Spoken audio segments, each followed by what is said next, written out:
also honored to be joined this afternoon by many exceptional African-American leaders and patriots, including Secretary Scott Turner, recommended. Where is Scott? Where is Scott?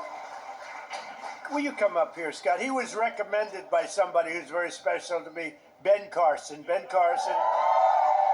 Where's Ben? Where's Ben? Come on up here, Ben. Come here. I got to get here. And his wonderful wife, Candy. Candy, I'm going to steal Ben for a second because, you know, Ben recommended Scott. And when Ben recommends somebody, I just do it. Did I make a good decision? Be careful. Don't fall, Ben. If you fall, that's the end. You can never recover from a fall. You know, you can make the greatest speech ever, but if you fall, my predecessor taught me that. So is Scott doing a good job, Ben? He's doing the best job ever. Come on, say that. I like that. You know, one of the reasons I was so high on Scott Turner is he was really the driving force behind the opportunity zones, which doesn't get nearly the attention that it should, but it was because President Trump realized that the best way to get things done is through public-private partnerships and have everybody with skin in the game. And it is working, as are all the other things that he's been recommending. And at some point, the mainstream media will recognize that you don't politicize everything. You open your eyes and your ears and you look and you see what works and you deal with that. But the best thing about Scott, he's got a lot of energy. You know, I'm an old man now. I'll be 75 on my next birthday. And I'm not like President Trump. He just goes forever. But no one else is like that.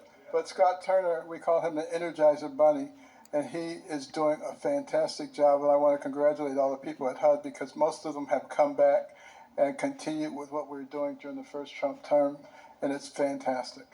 Thank you very much, Scott.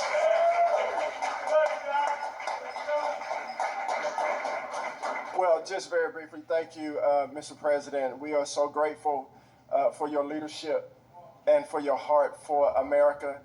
And Dr. Carson, who is a tremendous just leader, servant leader, and been a great mentor to me. And, you know, I never thought that I would see the day where I'm standing between the president and Dr. Ben Carson. That's pretty cool. Yeah.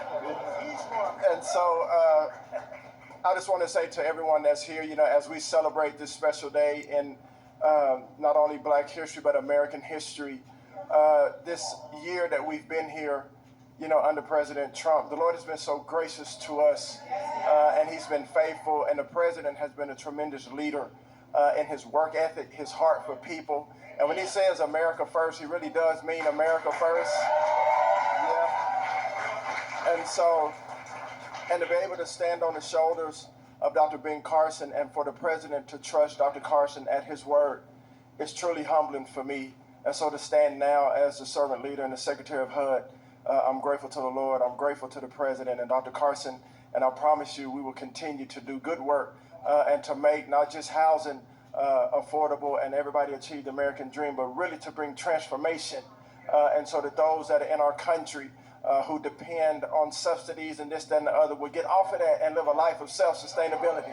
So God bless y'all.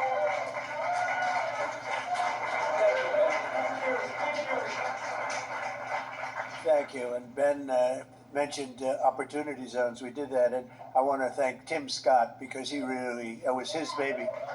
That was his baby, and he did a great job with it. We appreciate it. And again, Candy, thank you very much for being here. Special woman. Ben's getting the Presidential Medal of Freedom. That's the biggest, it's the highest award you can have outside of the Congressional Medal of Honor. But it's better because, you know, a lot of people get the Congressional Medal of Honor. They're not around. You get them, they're not around. Whereas we don't have to go that far, generally speaking. But it's the highest award, civilian And then you have the matching is the Congressional Medal of Honor, both tremendous. So Ben, I'll be seeing you back here pretty soon, I think, and you're going to get the award. You'll probably fill up this room. I said, we'll do it in the Oval Office. He said, sir, it's not big enough. I said, what? So we're going to do it right here, okay? And we love it. I'd like to also thank Senior Counsel to the Assistant Attorney General. He's a fantastic man. He's been my friend for a long time, Leo Terrell. There's no better. We have time, right? Do we have time? Yes? Anybody have to go? Like, come on up here, Leo. Get up here. This guy, he says it like it is. I like Leo. Come here, Leo. Look at you, spry. 2.0. Leo 2.0. Let me just thank you very much, Mr. President. First of all, we are living under the administration of the greatest president in our lifetime. And we have the hottest country in our lifetime. And I want to make sure the mainstream media knows this, because you represent the people who basically counter what the mainstream media has done.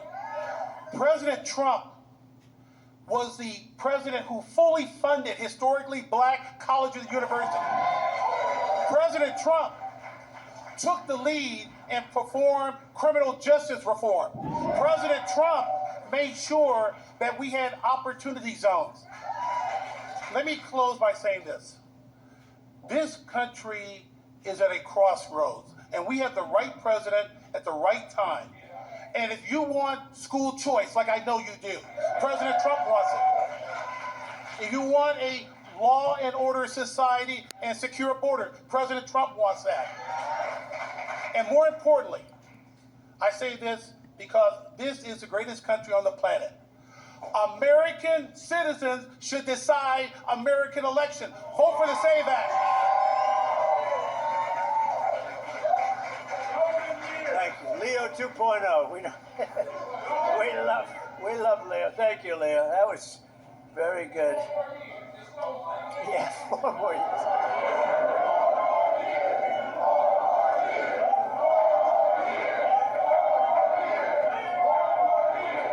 Anyway, so he's a special guy. I watched him on Sean Hannity a long time ago. He used to be a Democrat, you know. Leo was a Democrat. That's a long time ago, right? Can you imagine you were a Democrat? I can't imagine it. You'd see it with Leo 2.0 up in the hat. We love him. He's a great man, actually. General Counsel for the Department of War, Earl Matthews. That's a big deal. Thank you, Earl. Thank you very much. I see Johnny over there with a great book. How is the book doing? Good? What a great person you are. Great book. White House Pardon Czar. This is a big job. This is a big job. Alice Johnson. Alice? Where's Alice? What a sweetheart.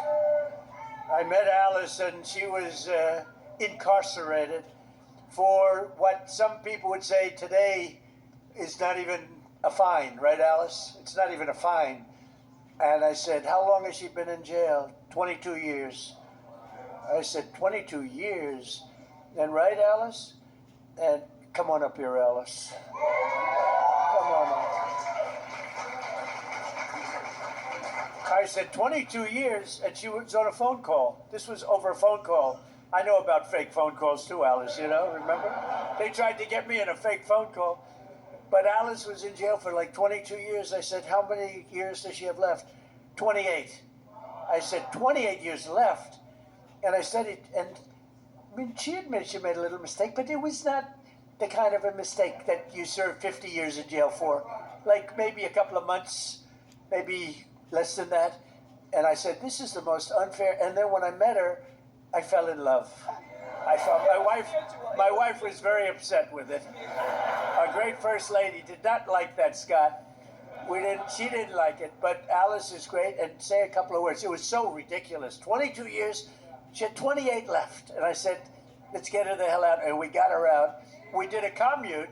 And then when I got to know her, she was so high quality. I said, full pardon. So she's cleaner than anybody in this room, even than my friend right here. She's cleaner. Because of that, she's cleaner than anybody in this room. Thank you, Mr. President. The feeling was mutual. I fell in love with this man, with his heart for this country, with his heart to really bring America back to the form of greatness that it deserved. And that's exactly what he has done. My story is truly a Joseph story. This president right here, President Donald Trump, brought me from the prison pit to the White House. Only in America could there be a story like my story. And President Trump is the only president who would have had the courage to bring someone like me, someone who received a second chance, but who knows more than someone who has sit among the captives, than someone who has been in captivity themselves. I did not get comfortable in my own freedom, but I went back. As Harriet Tubman said she did, she went back to draw many others into freedom.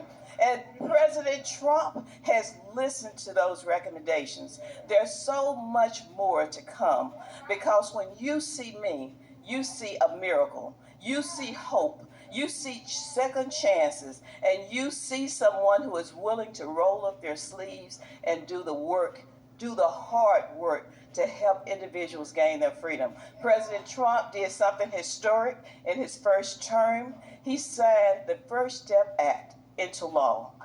And for that, over 40,000, and that number is low, over 40,000 individuals have come home to their families early. And you know, many of those were Black Americans who had no hope. This president right here, as you look out upon this sea of Black Americans, this president hears you. This president cares for you. Don't let anyone tell you that this president right here, Donald Trump, is not for Black America, because he is. I'm standing here today as a testament to how he feels about Black Americans. There has never been a position like this. I don't know if there ever will be before, but I worked with him in his first term, and I'm proud to now officially have the title to make it happen. Let's get real with the realness. Let's get behind President Trump, who truly has turned our nation around and made us the envy of every country in the world. Thank you, Mr. President, and thank you, God, for recognizing and raising up this man to be the leader of the free world. I